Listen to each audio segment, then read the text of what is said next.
اور میں اختتام پر ضرور اس ذکر کو بھی دو باتیں اور شامل کرتا ہوں، پھر اپنی بات کو میں اختتام پذیر کروں گا۔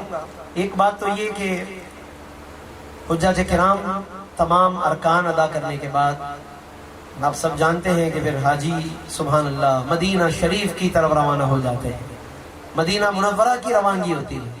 جو پہلے جا چکے ہوتے ہیں وہ اپنی جگہ ٹھیک ہے، لیکن بہت سے حاجی حج کے بعد مدینہ طیبہ جاتے ہیں، چاہے پہلے جائیں چاہے بعد میں جائیں، دونوں حاجیوں کو آقا کریم اپنی نگاہ کرم عطا فرماتے ہیں۔ کوئی حاجی یہ نہ سوچے کہ میں حج کے بعد نہیں جا پایا، میں حج کے بعد نہیں جا سکا، ہمیں تو پہلے ہی مدینے لے جایا گیا اور آخر میں وہیں سے واپسی ہو گئی۔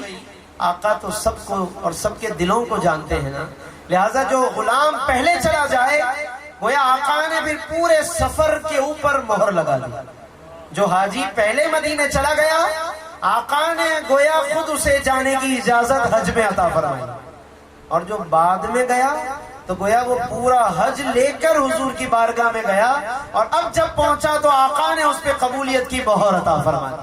وہ ان پر بھی شفقت فرماتے ہیں، وہ بعد میں آنے والوں پہ بھی شفقت فرماتے ہیں۔ کیوں کہ خود حضور فرماتے ہیں من زار قبری، جس نے میری قبر انور کی زیارت کی، وجبت لہو شفاعتی، اس کے لیے میری شفاعت واجب ہو چکی ہے، جو میری قبر انور کی زیارت کو آیا۔ اب قبر انور کو تو دیکھنا اب ممکن نہیں ہے، جالیاں مبارک لگی ہوئی ہیں، پھر اندر بھی کورڈ ہے، دیوار بھی ہے، گرین پردہ بھی ہے، اور لوگ ان جالیاں مبارک سے کوشش کرتے ہیں جھانکنے کی، اگرچہ ادب یہ ہے کہ بس وہ کہتے ہیں نا کہ نہ اپنا پتہ پاؤں یا الہی، وہاں پر تو ایسے گم ہو جائیں کہ اپنا بھی پتہ نہ ہو، اور آدمی بس سر جھکائے شرمندگی کے ساتھ وہاں سے نکل آئے۔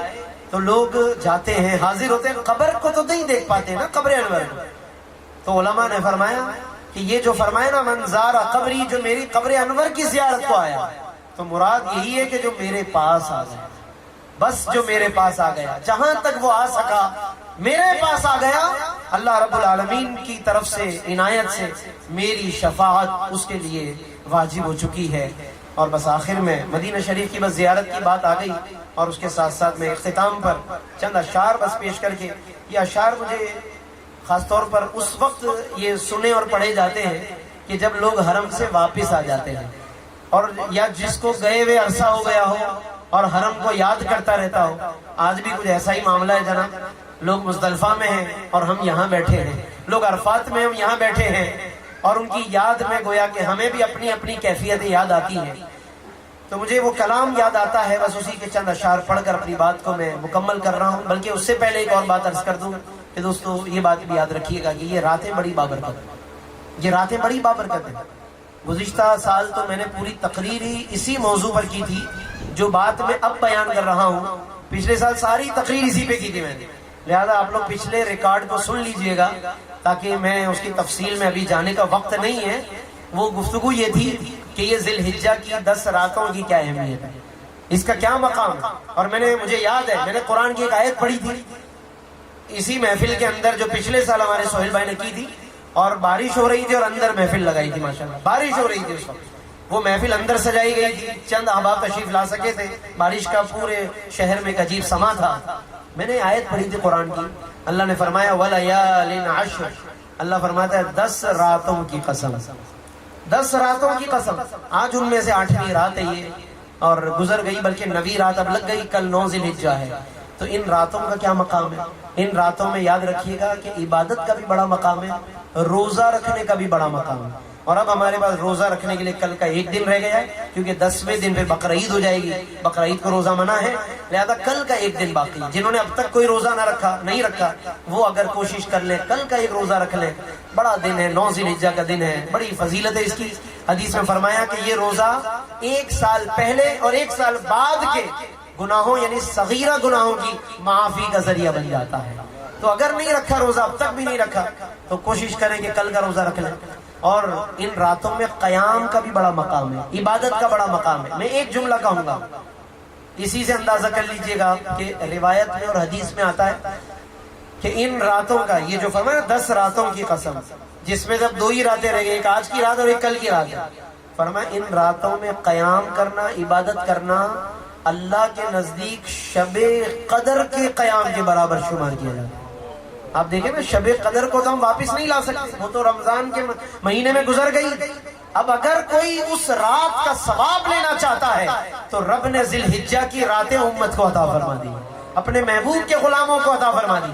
کتنی بڑی بات ہے جناب کہ شب قدر تو دوبارہ نہیں آتی رمضان سے پہلے، لیکن رب نے 10 راتیں شب قدر کے برابر عطا فرمائی۔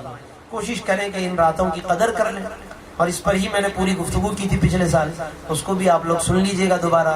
انہی راتوں میں سننے کی باتیں ہیں، انہی راتوں میں ہی سننے کا موقع ہے، یہ ان دنوں میں خود بھی سنیں، گھر والوں کو بھی سنوائیں۔ وہ پوری گفتگو ہے اور اس میں بہت سی باتیں ہیں۔ بالکل اس سے آج کا جو ٹاپک تھا وہ سہیل بھائی نے آج کی یہ ساری باتوں کا کہا، مجھے توجہ دلائی، اور اچھا ہے کہ اس طرح باتیں ڈیفرنٹ بھی ہو جاتی ہیں۔ پچھلے سال کے ٹاپک سے یہ ٹاپک ڈیفرنٹ ہو گیا، تو لہٰذا وہ ایک الگ معلوماتی چیز ہے، آج کی ایک الگ معلوماتی چیزیں ہیں، اس کو بھی یاد رکھیں، اور ذی الحجہ کی ان راتوں اور دن کی قدر کریں، عبادت کی کثرت۔ ایک جملہ اور، بلکہ حضور علیہ السلام نے بعض حدیثوں میں فرمایا کہ ان دنوں میں کیا زیادہ ہم پڑھیں، کیا زیادہ سے زیادہ پڑھا کریں، تو فرمایا کہ الحمدللہ اور لا الہ الا اللہ اور اللہ اکبر، ان 3 جملوں کی زیادہ سے زیادہ کثرت کیا کریں، آتے جاتے زیادہ سے زیادہ۔ ذی الحجہ میں بہتر عمل ہے، اللہ اکبر زیادہ کہیے، لا الہ الا اللہ زیادہ کہیے، الحمدللہ زیادہ کہیے، اور یہ تینوں وظیفے تیسرے کلمے میں آ جاتے ہیں۔ اگر تیسرا کلمہ آپ دیکھیں گے اور اسی کو زیادہ پڑھ لیں تو سب اسی میں آ جائے گا۔ کیسے؟ سبحان اللہ والحمدللہ ولا الہ الا اللہ واللہ اکبر ولا حول ولا قوت الا باللہ العلی العظیم۔ تو تیسرا کلمہ زیادہ پڑھا کریں، یاد نہ ہو تو یاد کر لیں، موبائل میں سرچ کر لیں اور اس کو یاد کر لیں۔ ہمارے یہاں ہوتا ہے کہ چھوٹے بچوں کو تو یاد ہوتا ہے، امی ابو بھول جاتے ہیں۔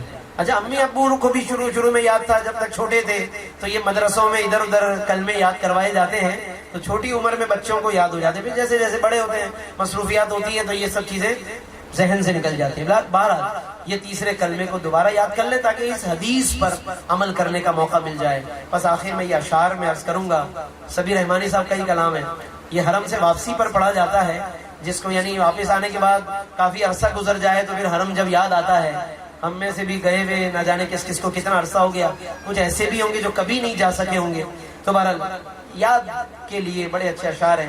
فرماتے ہیں کہ خوشا وہ دن حرم پاک کی فضاؤں میں تھا، یعنی کیا وہ دن تھے میرے بھی کہ میں بھی حرم پاک کی فضاؤں میں تھا۔ خوشا وہ دن حرم پاک کی فضاؤں میں تھا، زباں خاموش تھی دل محو التجاؤں میں تھا، زباں خاموش تھی دل محو التجاؤں میں تھا، در کرم پہ صدا دے رہا تھا اشکوں سے۔ وہاں تو صدائیں آنسوؤں سے زیادہ دی جاتی ہے نا، زبان کا اتنا دخل نہیں جتنا آنسوؤں کا دخل۔ فرمایا در کرم پہ صدا دے رہا تھا اشکوں سے، اور جو ملتزم پہ کھڑے تھے میں ان گداؤں میں تھا، جو ملتزم پہ کھڑے تھے میں ان گداؤں میں تھا، غلاف خانہ کعبہ تھا میرے ہاتھوں میں، غلاف خانہ کعبہ تھا میرے ہاتھوں میں، خدا سے عرض و گزارش کی انتہاؤں میں تھا، خدا سے عرض و گزارش کی انتہاؤں میں تھا، حتیم میں میرے سجدوں کی کیفیت تھی عجب، حتیم میں میرے سجدوں کی کیفیت تھی عجب، جبیں پیشانی جبیں زمین پہ تھی ذہن کہکشاؤں میں تھا، جبیں زمین پہ تھی ذہن کہکشاؤں میں تھا۔ اور فرماتے ہیں مجھے یقین ہے، یہ حاصل کلام شعر ہے، مجھے یقین ہے میں پھر بلایا جاؤں گا انشاءاللہ، انشاءاللہ ہم سب بلائے جائیں گے انشاءاللہ۔ کاش کہ یہ لمحات وہی ہیں جب حجاج اس وقت مزدلفہ کی طرف جا رہے ہیں یا جا چکے ہیں اور دعائیں کر رہے ہیں، ہم بھی اس موقع پر یہی دعا کرتے ہیں کہ مجھے یقین ہے میں پھر بلایا جاؤں گا، کہ یہ سوال بھی شامل میری دعاؤں میں تھا، یہ سوال بھی شامل میری دعاؤں میں تھا، زباں خاموش تھی دل محو التجاؤں میں تھا۔ اللہ تبارک و تعالیٰ سے دعا ہے رب کریم ہم سب کو بس ان تمام مبارک لمحات کی قدر کرنے کی توفیق عطا کرے۔ قربانی جو کر رہے ہیں اللہ ان کی قربانی کو قبول کرے، جو حج میں ہیں اللہ ان کے حج کو قبول کرے، اور کاش کہ ایسا ہو کہ آئندہ سال یہی دن ہو، یہی لمحہ ہو اور ہم حرم میں موجود ہوں، ہم انہی خوش نصیبوں میں یعنی مزدلفہ اور عرفات میں موجود ہوں، یہی محفل، یہی باتیں کاش ہم وہاں بیٹھ کر رہے ہوں، وہیں پر ہم فضیلتیں سن رہے ہوں، سنا رہے ہوں۔ اللہ تبارک و تعالی ہم سب کا حامی و ناصر ہو، بار بار حاضری کی توفیق عطا کرے اور ہم سب کو اس کی برکتوں سے مالا مال کرے۔ آمین۔ وآخر دعوانا الحمدللہ رب العالمین۔